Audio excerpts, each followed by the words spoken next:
मुख्यमंत्री बनने का सपना देख रहे तेजस्वी यादव के रास्ते में 3 ऐसे बड़े नेता हैं जो तेजस्वी यादव के रास्ते में रोड़ा बन सकते हैं और इनका नाम है नीतीश कुमार, चिराग पासवान और तीसरे नंबर पर जो भी हाल ही में बिहार की राजनीति में उतरे हैं वो है जन स्वराज पदयात्रा के सूत्रधार प्रशांत किशोर।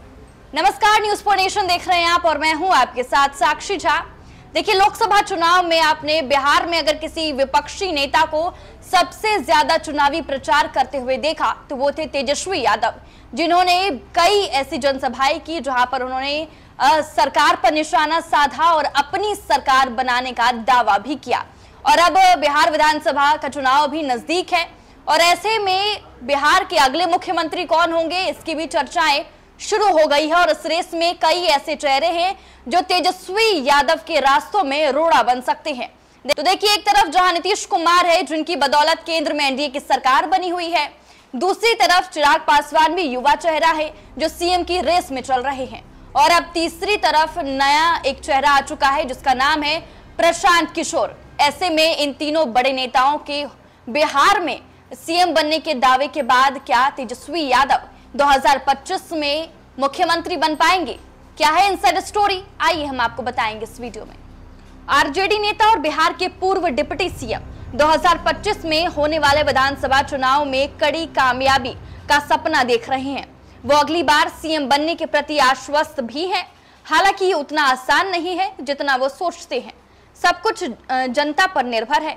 जनता का कितना साथ उन्हें मिलेगा, उनकी कामयाबी उसी पर निर्भर करेगी। उन्हें 2020 के विधानसभा चुनाव में बड़ी कामयाबी मिली थी, लेकिन सीएम बनने लायक विधायकों की संख्या से कुछ ही कदम दूर रह गए थे। तब से ही उनके मन में सीएम बनने की इच्छा पनपती रही। हालांकि बिहार में नीतीश कुमार को पटाकर महागठबंधन ने 10 अगस्त 2022 को सरकार बना ली थी। नीतीश कुमार ने 8वीं बार सीएम पद की शपथ ली थी। आरजेडी को भी सत्ता में भागीदारी का मौका मिल गया। वहीं तेजस्वी यादव 2015 के बाद दूसरी बार डिप्टी सीएम बने। सत्ता का स्वाद तेजस्वी यादव ने चख लिया, इसीलिए अब उनकी नजर सीधे सीएम की कुर्सी पर है। हाल ही में संपन्न लोकसभा चुनाव के दौरान वो इंडिया ब्लॉक के प्रत्याशियों के लिए वोट के लिए जितनी अपील करते रहे, उससे अधिक उनका जोर अगले विधानसभा में चुनाव में खुद को सीएम बनाने का आग्रह उनका होता था। लोकसभा चुनाव में इंडिया ब्लॉक को 9 सीटें मिलने के बाद तेजस्वी यादव का मनोबल और बढ़ा है। अब उन्हें सीएम की कुर्सी ज्यादा दूर नहीं नजर आती है। बता दें, तेजस्वी यादव ने अपने पिता आरजेडी सुप्रीमो लालू प्रसाद यादव से सियासत की बारीकियां समझते तो हैं, लेकिन उसमें 1990 के दौर की राजनीति की झलक अधिक नहीं नजर आती है। लालू यादव ने 90 के दशक में मंडल कमीशन और आरक्षण के आधार पर जातीय गोलबंदी की थी। उनका ये प्रोग्राम सफल भी रहा। लगातार 15 साल तक बिहार की सत्ता उनके ही परिवार में सिमटी रही। सामाजिक न्याय के नाम पर उन्होंने दलित पिछड़ों की जो गोलबंदी की, उसी को फसल वो काटते रहे, पर हर चीज की एक्सपायरी डेट होती है। तब लालू यादव के साथ रहे नीतीश कुमार उस जातीय गोलबंदी से बाहर निकले और दूसरे प्रयास में ही लालू यादव को चित कर दिया। वहीं 2005 से लालू यादव घराने की राजनीति कुंद हुई तो उसे अब उभार का मौका 10 साल के बाद 2015 में नीतीश कुमार के साथ आरजेडी को A to Z की पार्टी बनाने की घोषणा की। बाद में तेजस्वी यादव ने जाति गोलबंदी को और परामर्जित किया। उन्होंने आरजेडी के एमवाई के साथ बाप यानी कि बहुजन अगड़ा, आधी आबादी और पुअर की अवधारणा बनाई। वहीं जातीय सामाजिक गोलबंदी के इन तमाम प्रयासों का नतीजा ये निकला कि इस बार लोकसभा चुनाव में इंडिया ब्लॉक के खाते में 9 सीटें आ गई।